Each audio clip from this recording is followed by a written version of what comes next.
All right, so I got cut off. Unfortunately, we got 40-minute limits on these studies whenever there's more than 2 participants. So just want to go back to, I was just saying from 2 Thessalonians chapter 2, verse 3, when it says, do not be deceived.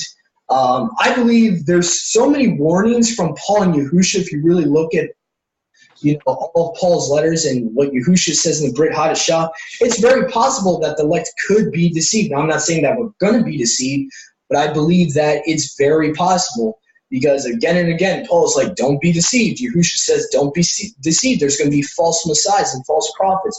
So it's like, there's like this precept almost with Yahushua that he's worried about even the elect. He's like, all right, please don't be deceived. I don't know. That's just my opinion. But anyway, as we go back here, and see here, so I'm going to put Esword back up real quick, and we're going to read the rest of this chapter here. It says, let no man deceive you by any means, for that day shall not come, except there come a falling away first. So there has to be a falling away that precedes the man of lawlessness, that the man of lawlessness be revealed, the son of destruction. So the son of desolation, the son of destruction. So basically, I believe that there's going to be something happen that's propagated by the Pope, whether it's a one world religion or something that is going to cause people that believe in the scriptures to fall. They are going to fall away really bad. And I believe what he's been working on is unifying the 3 monotheistic religions. Now, just short little explanation really quick. Monotheism is the belief in one deity, one singular deity. So the Christian religion, they claim, mainstream Christianity claims to believe in the Creator.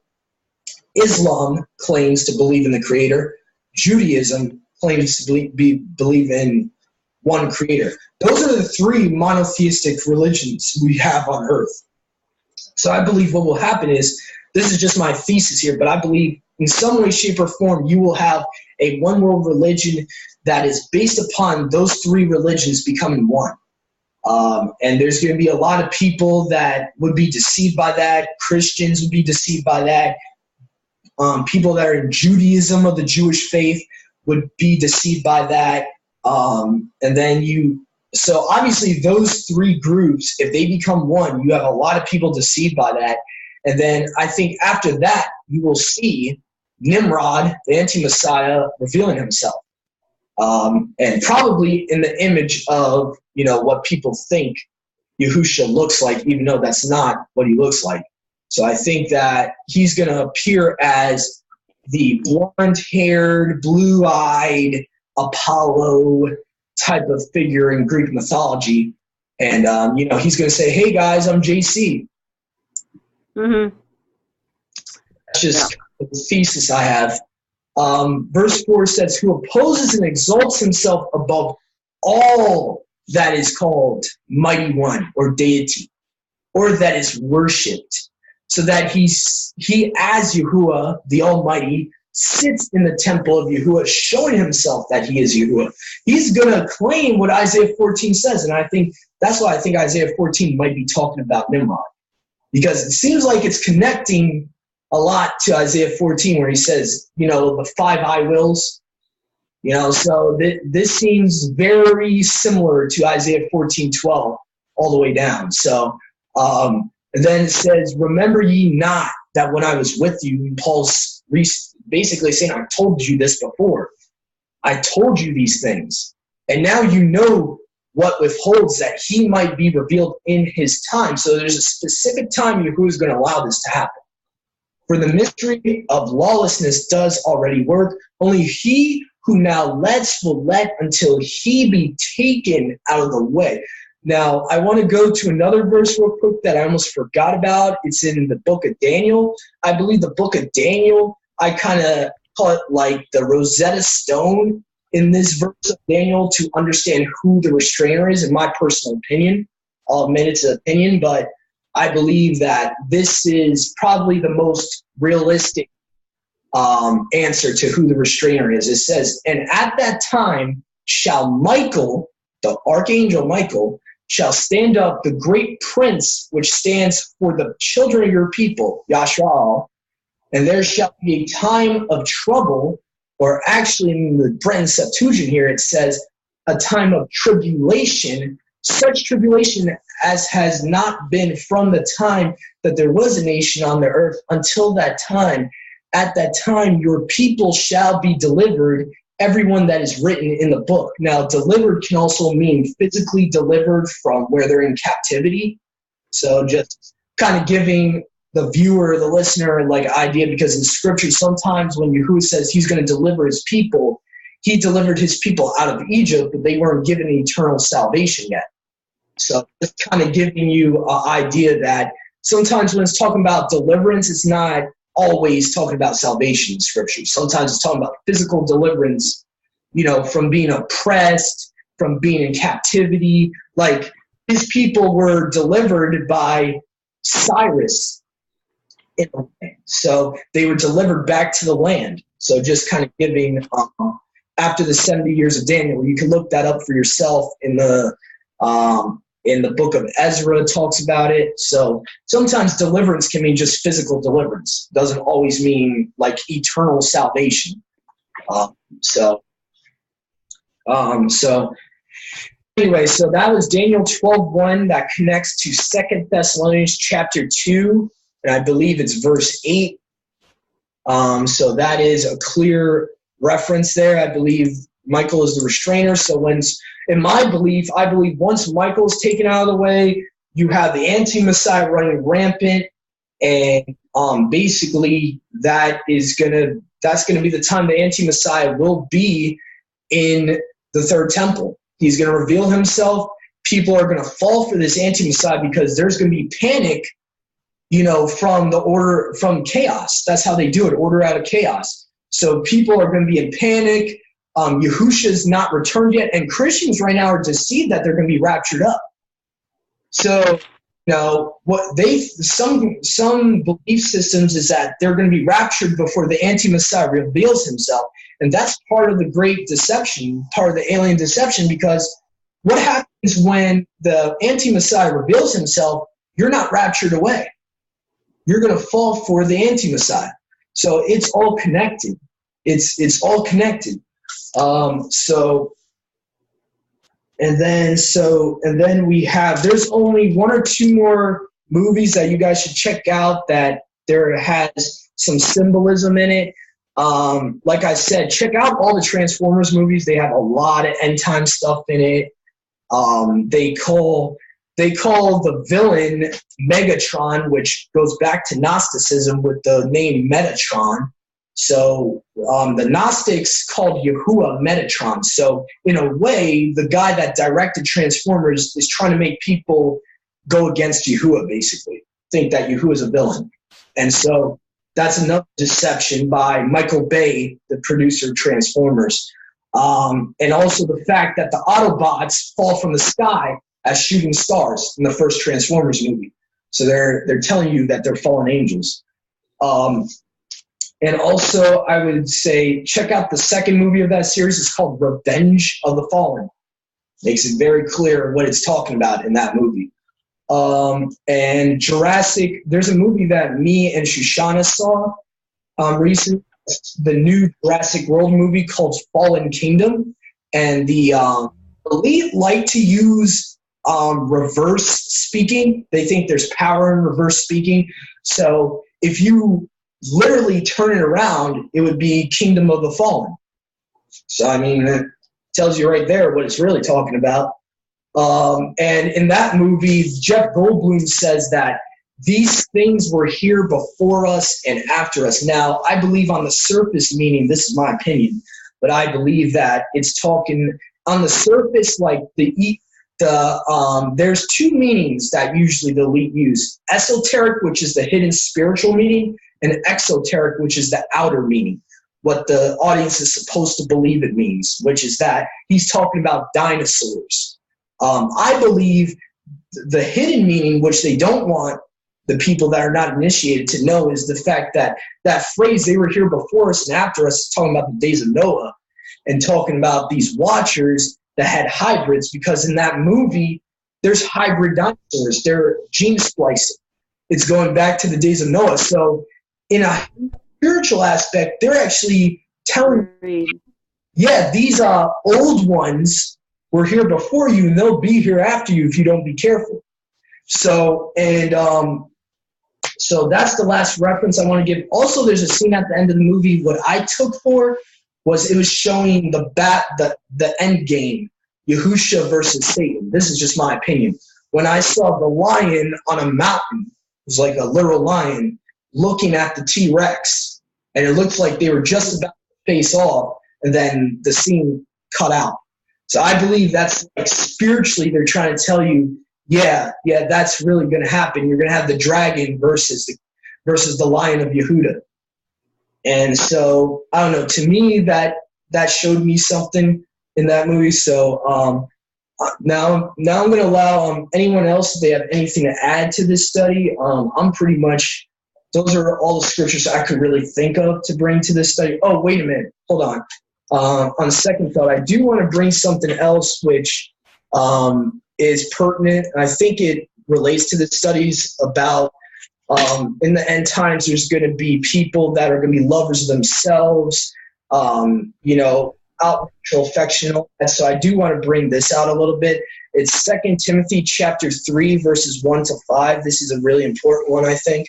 It says, "This know also that in the last days," so Paul is warning his brother Timothy, in the last days this is going to happen, our times.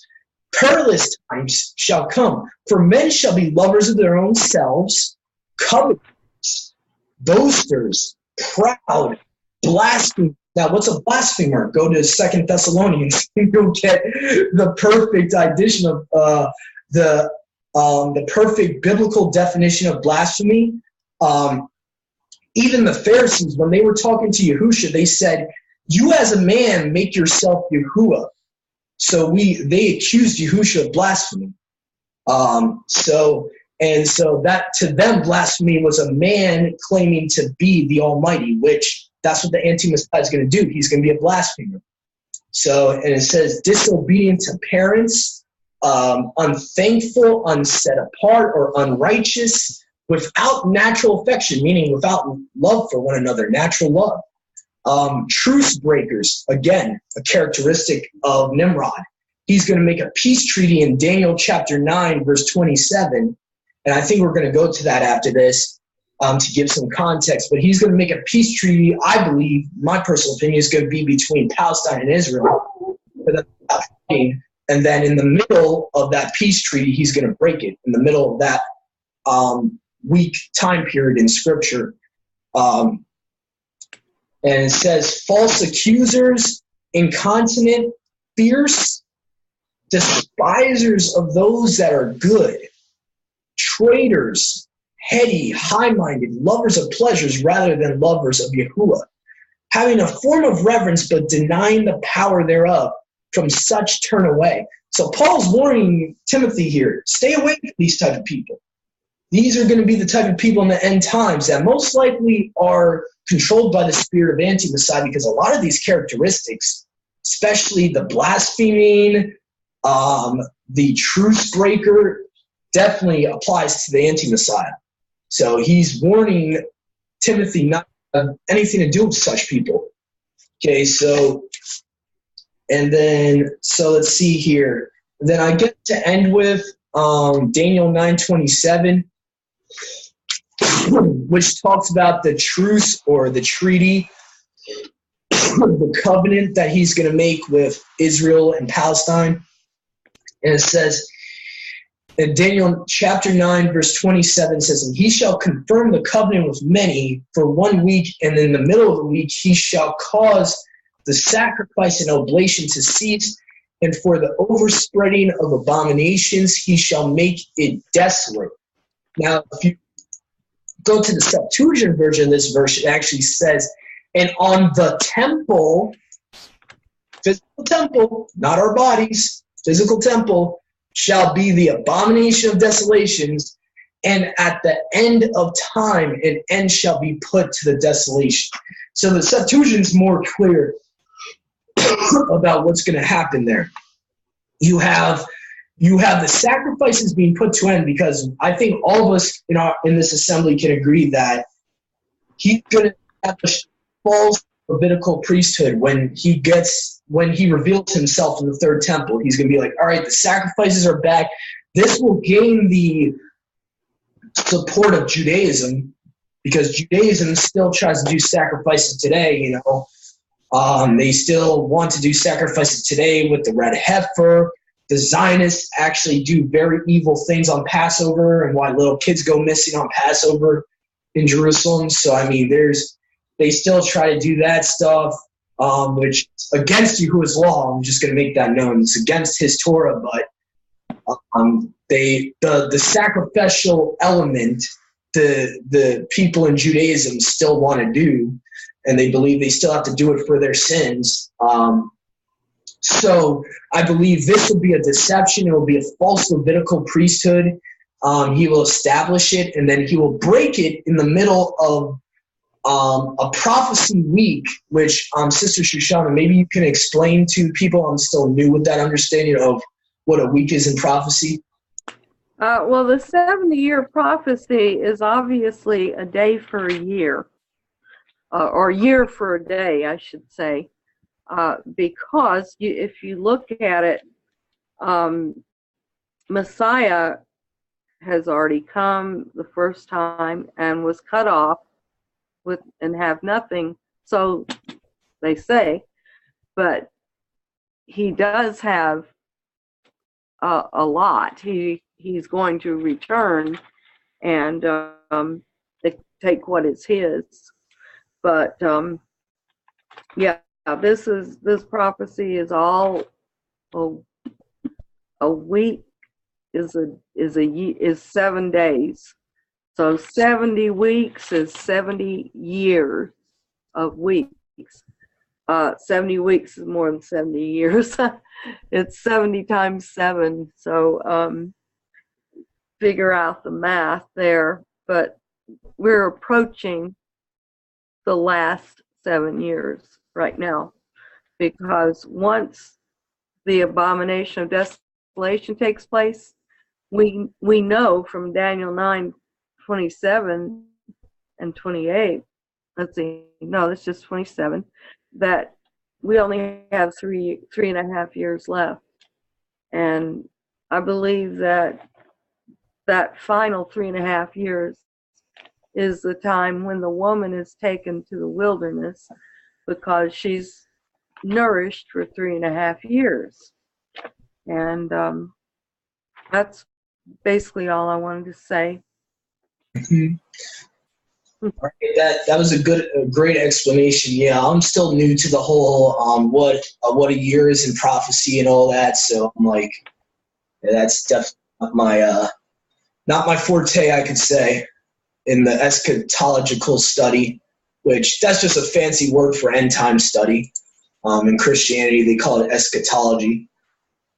So now, basically, so I think that concludes our study. I can't really think of anything else to add. So in brief summary, there's going to be the pit opening up, alien invasion, which precedes the coming of the lawless one, and then comes the tribulation. So basically, the opening of the pit they're showing us right now, for whatever reason, that is the main theme they're showing us. That and the alien invasion they're showing us constantly in these movies. I don't know if you're trying to use Hollywood against themselves to show us what's about to happen, to get us ready. I don't know. All I know is that Hollywood keeps on showing the same exact thing again and again. And they keep showing that these deities of ancient times, like a Poseidon, and then they keep esteeming them for some reason. There's a Poseidon movie, like I said before, that just came out. They keep on wanting you to highly esteem Atlantis. Atlantis is in tons of movies. So the Kingdom of the Watchers, which many theorize as Atlantis. So, that's just something to think about. So hopefully this message brought you guys. But before we go, I wanted to ask anyone here, any of my brothers and sisters here, maybe Bobby and Kristen, if they have anything to add, or Dennis or Sally. before we close the study? Sounded pretty good. All right. Okay. All right. Okay, then. So this is Brother Doug signing off with my sister Shoshana, our brother Bobby and Kristen, who is baracking for them to join us today on this study, and also Sister Sally. So hopefully this study opened you guys up to get into the scriptures, and hopefully this was a way for us to bring the glad tidings of Yahushua to you. If this is new to you and you're not a believer in the scriptures at all, I would advise you, please read John 3:16, Ephesians chapter 2, verses 8 to 9. His free gift is for all who want to believe and want to be, part of his children, who is Yashra. But if you're coming out of Judaism, the book to read is Isaiah. Yeah, Isaiah 53, those that are kind of trapped in Judaism, the lens of that it's only the Torah is, scripture and not knowing about the prophets, please read Isaiah 53. Yahushua is the Messiah. Isaiah 53 clearly, the whole book of Isaiah and the book of Psalms also clearly shows Yahushua is the Messiah. So please read that. And to all that are not believers, those that are stuck in Islam and other pagan religions, please, I beg you, please accept Yahushua, accept the free gift of Yahuwah's salvation through his son, Yahushua Messiah. So I say this, and I pray this in the name of Yahushua HaMashiach. So I just want to thank all of you for joining us. Thank you for coming by this channel.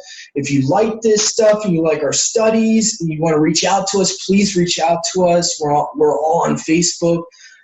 You can find us at forthelostsheep.com Facebook page, the Awakened by Yahuwah Assembly, Awakened by Yahuwah Assembly in Yahuwah and Yahusha group page on Facebook.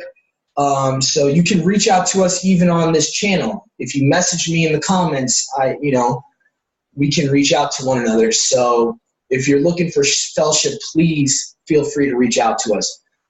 Shalom. Come on.